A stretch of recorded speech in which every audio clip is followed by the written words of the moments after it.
Yo, what's going on, guys? Happy unboxing day. Yes. I got another amazing shipment from Mr. Steve Cler. And I'll be honest, I already opened the box, so I know what I got.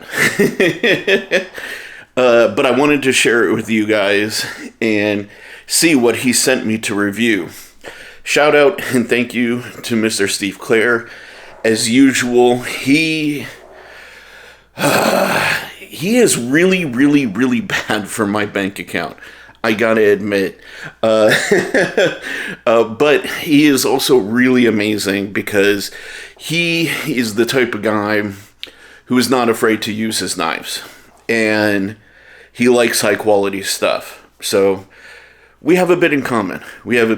So let me show you real quick what he sent me. By the way, I'm Sharif Manganis, aka Manganis Steel, aka The Real Sharif M. If you're new here, make sure you hit the subscribe button down below, like the video, and let me know down in the comments about what you think from the unboxing. What's going on, everybody? It's your boy Sharif. Just want to let you know the pre-order for the Kaimanos is finally live. That's right. Okay, pre-order shouldn't take too long. Hopefully, as long as we sell it out, but I need your help. ms-knives.com, ms-knives.com. Make sure you get one today. So let me put you right here. There we go. Set the camera up someplace nice and stable. So the first thing he sent me is, if you guys know me from back in the day, I am a big Pena fan. I've always been an Enrique Pena fan. I don't think there's anybody who mixes traditional patterns and designs with modern knife making better than Pena does. Say what you will about that comment, but the first one is actually a full custom Enrique Pena. Check that out. Super clean, super nice, right out of the box. Front flipper, bang. So dope. Hand rubbed satin finish right there. Really, really nice. So what's really cool about this guy is, check this out. I got my little box of goodies over here that I can go and grab. Oh man, my chair does not like to transition onto my rug very easily, so I always got to get up and do it manually. But I have my own trapper here to compare it against. So this is an X series. So this is manufactured by Riot. But I'll be able to compare and contrast these guys directly against one another when I review them. So I am really, really looking forward to that.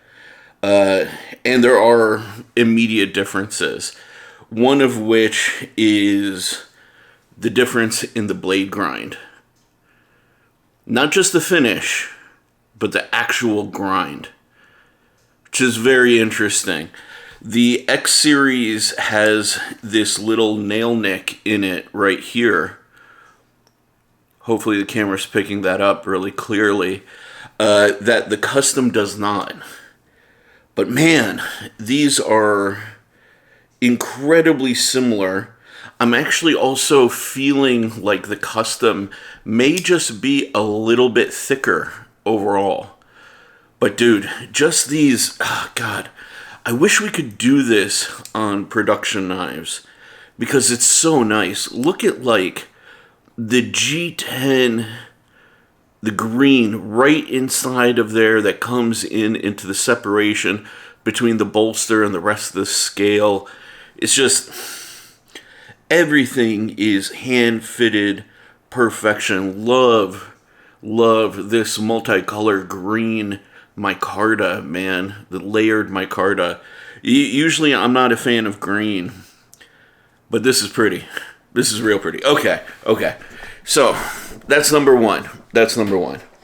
Number two over here is one that I have been very curious about trying for a long time. It's known as the best quality American-made knife. Can you guess what it is?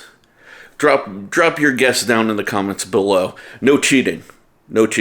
But what do you think the best American-made knife is? Well, I have it. I have it in for review. This is not my personal one. But this is my first time experiencing the Koenig Arius.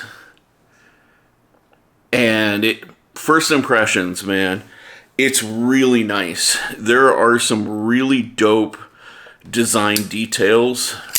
The action is incredible.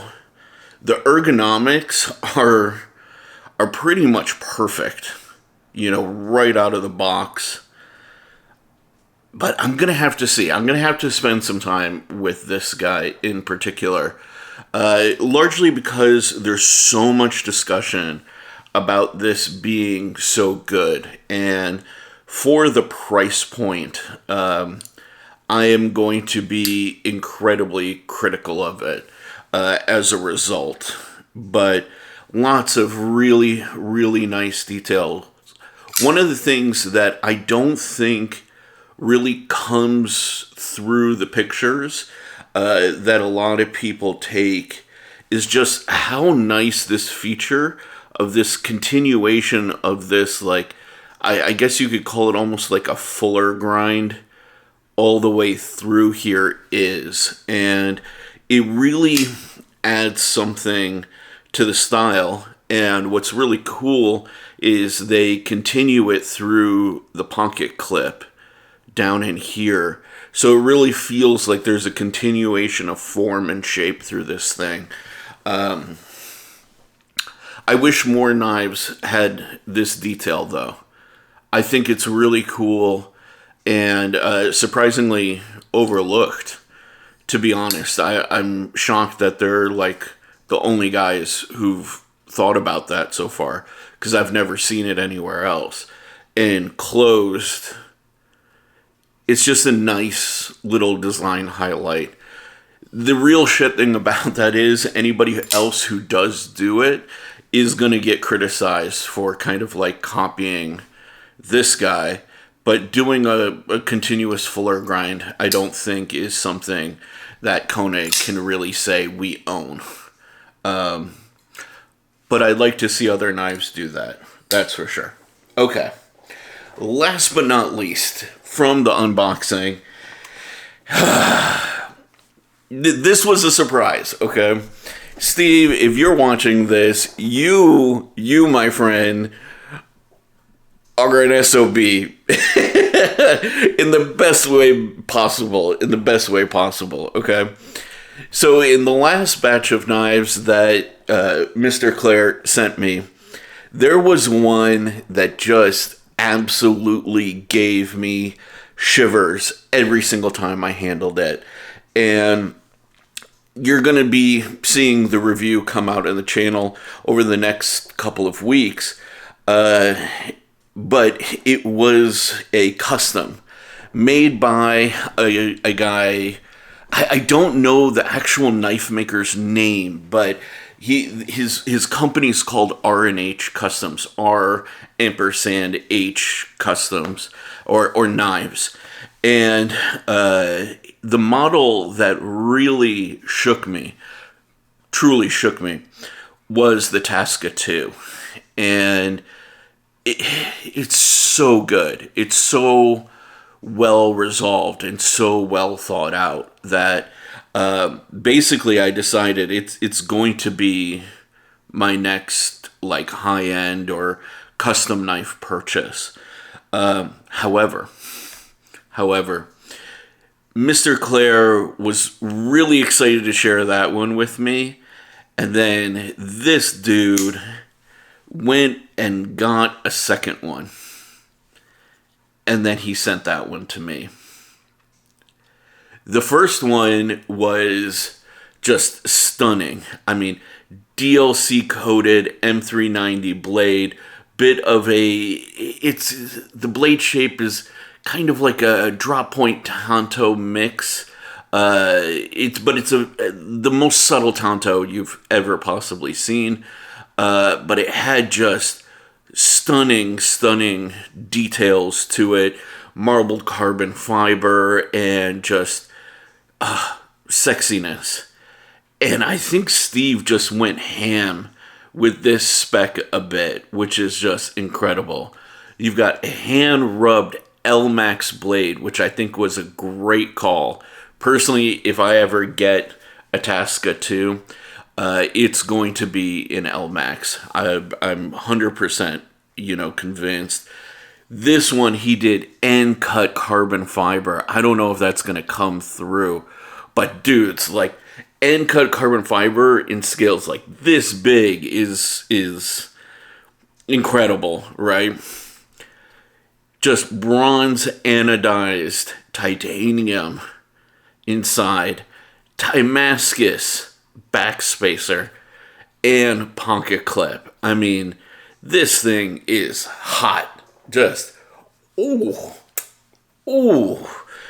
just sexy. And I'm not usually like a Warncliffe kind of guy unless it's really like pokey stabby. Think like Yojimbo, right? But this is nice, bro. This is really nice. And just as like a little bit of a spoiler for the Tasca 2 review, when the OG like drop point / Tonto-ish one comes out, dude, this is what R&H does that's incredible. Look how small that flipper tab is. Oh my god. It's impossibly small, and it just is so easy to hit every single time, right? And this thing is completely reverse flickable. Man. This was a great pickup. This was a great pickup, Mr. Cler. Bro, what an unboxing. Just 3 knives of absolute craziness. Absolute craziness, guys. Like, I consider myself incredibly blessed and incredibly lucky to experience any one of these. But all 3, plus what he let me check out beforehand, is absolutely nuts. I mean, this guy, he's a sweetheart. He's a darling of the community, in my opinion. He tends to be very low-key, which I completely respect. I'm probably, kind of putting it on blast a little too much. I apologize for that. But, bro, you are awesome. And I'm eternally thankful, as always, for the opportunity to just check out some amazing knives that I would normally never get to handle. So, thank you. Hope you guys liked this unboxing. Look for these reviews coming out in the following weeks. When I get a lot of like high-end stuff like this, I try not to overload the channel with just like bam, bam, bam, like high-end. Because like the reality is, most of us will not have the budget for stuff like this, or we can't justify having a budget for stuff like this. So I don't want to make the channel all about this stuff. However, there are some things that are worth saving for. There are some things that are worth saying, you know what, I'm not going to buy, a Momentum or an O-knife like these and put that money aside in a cash box to save up for. And these are some of those knives, guys. Hope you guys enjoyed this look. Oh my god, I can't wait to spend some more time with them.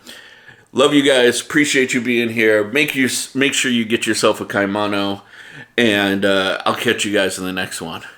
Peace.